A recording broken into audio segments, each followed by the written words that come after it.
Facebook is an idealistic and optimistic company.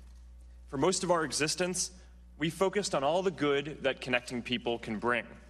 And as Facebook has grown, people everywhere have gotten a powerful new tool for staying connected to the people they care about most, for making their voices heard, and for building community and businesses.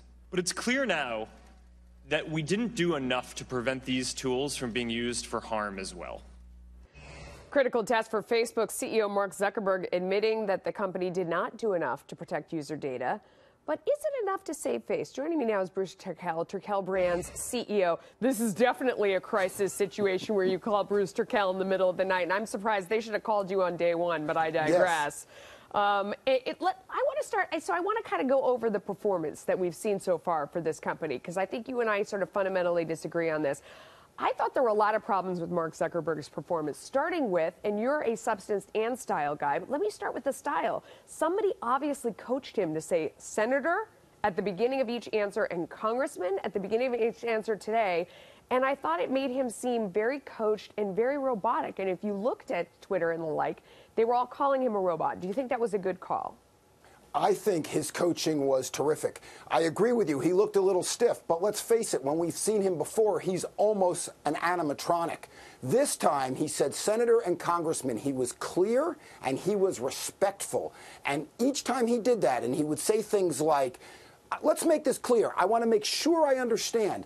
I thought he came across as a firm, confident, strong leader. I don't know about... There were parts of it that seemed very disingenuous to me. When he talked about the idea that he just took Cambridge Analytica at their word that they deleted this data, you don't become the $64 billion man by doing that. I mean, in order to do what he's done, you have to both be brilliant, have a great idea, and follow through on the great execution. That's not, somebody who has created a business like his takes no one at their word on anything. Do you think that that was a wise answer? Because it opened him up to a lot of criticism. I think we have to look at two parts of it, because I think you're right. The way he did a lot of what he did, if what he told us is true, makes you wonder how the heck he could have done that.